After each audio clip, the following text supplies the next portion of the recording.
Hello students, कैसे हैं आप। आज हम पढ़ेंगे इलेक्ट्रिक फील्ड लाइंस और इलेक्ट्रिक डाइपोल भी मैं कवर करूँगा। इलेक्ट्रिक फील्ड लाइंस देखिए, मैथमेटिकली मैं सॉल्व कर सकता हूँ फॉर्मूले से। अगर मुझे एक चार्ज गिवन है और एक यूनिट पॉजिटिव रेस्ट चार्ज जो है वो गिवन है, तो मैं इलेक्ट्रिक फील्ड इंटेंसिटी निकाल सकता हूँ। पिक्टोरिकली उसको ग्राफ पे रिप्रेजेंट करने के लिए हमें देखना पड़ेगा कि कैसे फील्ड लाइंस मूव करती हैं। फैराडे ने ही ये सारा बताया था कि कैसे फील्ड लाइंस मूव करती हैं, कैसे इलेक्ट्रिक फील्ड इंटेंसिटी कैलकुलेट होती है या काउंट होती है किसी पॉइंट पे। तो जो इलेक्ट्रिक फील्ड लाइंस है वो एक पाथ है, एक स्ट्रेट लाइन में, कर्व में, कि किस तरह से मेरा जो चार्ज है दूसरे चार्ज को अट्रैक्ट या रिपेल करता है, या मेरी फील्ड जो है कैसे मेरी मूवमेंट में आती है। सपोज मेरा ये पॉजिटिव चार्ज है यहाँ पे और ये मेरा यहाँ पे नेगेटिव चार्ज रखा हुआ है, ठीक है। तो जो फील्ड लाइंस है मेरी, उनकी कुछ प्रॉपर्टीज हैं।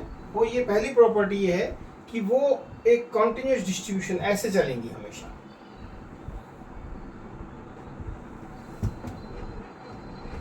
ठीक है। यानी कि पॉजिटिव टू नेगेटिव, वो हमेशा चलेंगी पॉजिटिव टू नेगेटिव। ये इलेक्ट्रिक फील्ड लाइन रिप्रेजेंट कर रहा है, ठीक है। यहाँ पे इस तरह से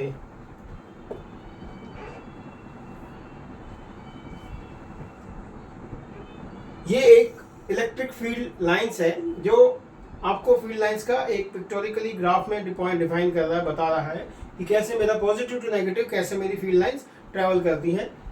तो इसका एक सिंपल सा है कि भाई इलेक्ट्रिक फील्ड लाइंस जो है वो एक इस पाथ में मूव करती हैं, ठीक है। कर्व पाथ में मूव करती है, इसकी प्रॉपर्टी है। ये कॉन्टिन्यूस कर्व जिसको मैं कहता हूँ। दूसरा इसका क्या है, जैसे ये पॉइंट है, यहाँ पे टेंजेंट है, यहाँ ये टेंजेंट है, यहाँ ये टेंजेंट है। मान लो ये पॉइंट ए है, बी है, सी है, तो ये ना इलेक्ट्रिक फील्ड इंटेंसिटी यहाँ पे कैलकुलेट हो जाएगी इस टेंजेंट पे। यहाँ पे मेरी इलेक्ट्रिक फील्ड इंटेंसिटी कैलकुलेट कर सकते हो आप टेंजेंट्स पे, ठीक है। तीसरी प्रॉपर्टी क्या है कि भाई ये एक दूसरे में ना कभी भी इंटरसेक्ट नहीं करेंगी। ये कभी ऐसे नहीं जाएगी कि ये पॉजिटिव है, ये नेगेटिव है, चलो जी मैं यहाँ से चली जाती हूँ तो एक काम करें, दूसरी वाली ऐसे चली जाएगी। नो, ऐसे नहीं करेंगी, दे विल नॉट इंटरसेक्ट, ठीक है। ये 3-4 प्रॉपर्टी आपको फील्ड लाइन की याद रखनी है, जो आपको आपके जो टेस्ट हैं, जैसे आपका नीट है या जेई है, उसमें कभी कभी वो पूछ सकते हैं कि कैसे इलेक्ट्रिक फील्ड लाइन मेरी मूव करती है। अगर एक पॉजिटिव टू नेगेटिव चार्ज है, 2 पॉइंट टेस्ट चार्ज है जिसमें मेरा पॉजिटिव टू नेगेटिव है, ठीक है बच्चों।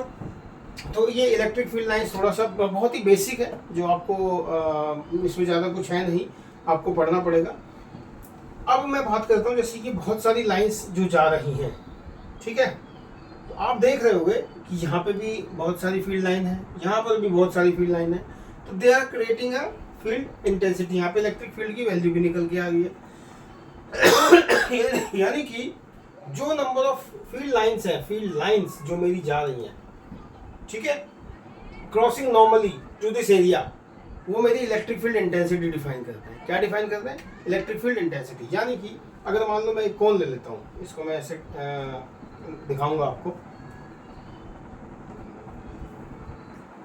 जैसे इलेक्ट्रिक फील्ड इंटेंसिटी किसी पॉइंट पे जो होती है वो which is equal to the number of the field line crossing normally a unit area around that point. जैसे मान लो कंसिडर करता हूँ, एक पॉइंट लेता हूँ, यहाँ पे चार्ज है Q, ठीक है।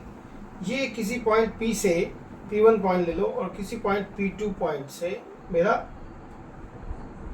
फील्ड लाइन ऐसे जा रही है। मान लो ये डिस्टेंस R1 है, ये डिस्टेंस मेरा यहाँ से यहाँ तक का R2 हो गया, यहाँ से यहाँ तक का, और यहाँ से यहाँ तक का R1 हो गया। जब मेरी इलेक्ट्रिक फील्ड लाइंस जो जाएंगी, मान लो यहाँ पे मेरा जो चार्ज है वो इलेक्ट्रिक फील्ड लाइंस को रिप्रेजेंट कराने के लिए मैं जैसे बात करता हूँ, तो इस तरह से जाते हैं। मान लो ऐसे जा रही मेरी इलेक्ट्रिक फील्ड लाइंस, ठीक है।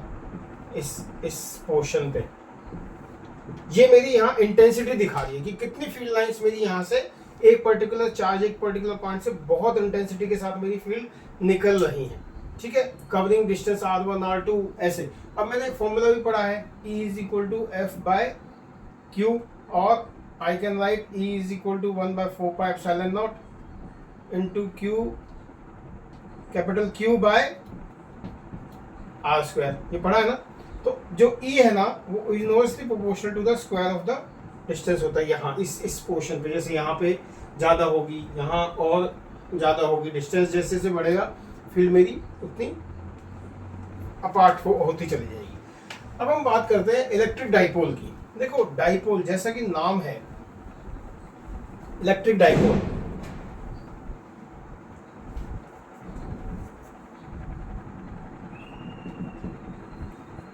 इलेक्ट्रिक डाइपोल जैसा कि नाम है, दो पोल, डाइपोल, डाई मतलब दो, डाइपोल यानी कि दो पोल्स हैं, एक ये है और एक ये है, ये माइनस क्यू है, ये प्लस क्यू चार्ज वाला है, ठीक है।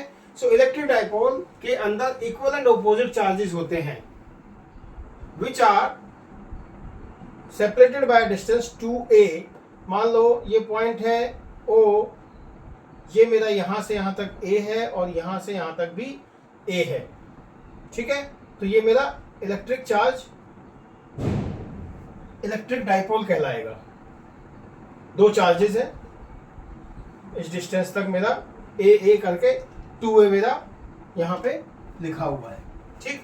माइनस क्यू और प्लस क्यू का एक सेंटर है, 2a से ये डिस्टेंस अपार्ट है, इसको मैं इलेक्ट्रिक डाइपोल बोलता हूँ। ध्यान रखिएगा जो टोटल चार्ज है ना इलेक्ट्रिक डाइपोल का, माइनस क्यू प्लस क्यू करके 0 हो जाता है, ठीक है। बट इलेक्ट्रिक फील्ड इंटेंसिटी कभी 0 नहीं होगी इसकी, ये हमेशा ध्यान रखिएगा, ठीक है। इलेक्ट्रिक फील्ड इंटेंसिटी कभी भी इसकी 0 नहीं होगी, ठीक। इसी में डाइपोल में अब हम बात करते हैं डाइपोल मोमेंट की। डाइपोल मोमेंट यानी कि मैं इसको P से डिनोट करता हूँ, इलेक्ट्रिक डाइपोल मोमेंट, ये फॉर्मूला आएगा, इसको मैं P से डिनोट करता हूँ जो कि एक वेक्टर फॉर्म है, is equal to Q into 2a, is equal to Q into 2a, ठीक है। और अगर मैं इसको लिखूं कि P mode A can be positive negative ना, क्योंकि Q पॉजिटिव नेगेटिव हो सकता है, Q इंटू 2a, ऐसे मैं लिख सकता हूँ इसको, ठीक है बच्चों। कोई डाउट? डाइपोल मोमेंट में ये फॉर्मूला याद रखिएगा आप बस, डाइपोल मोमेंट का।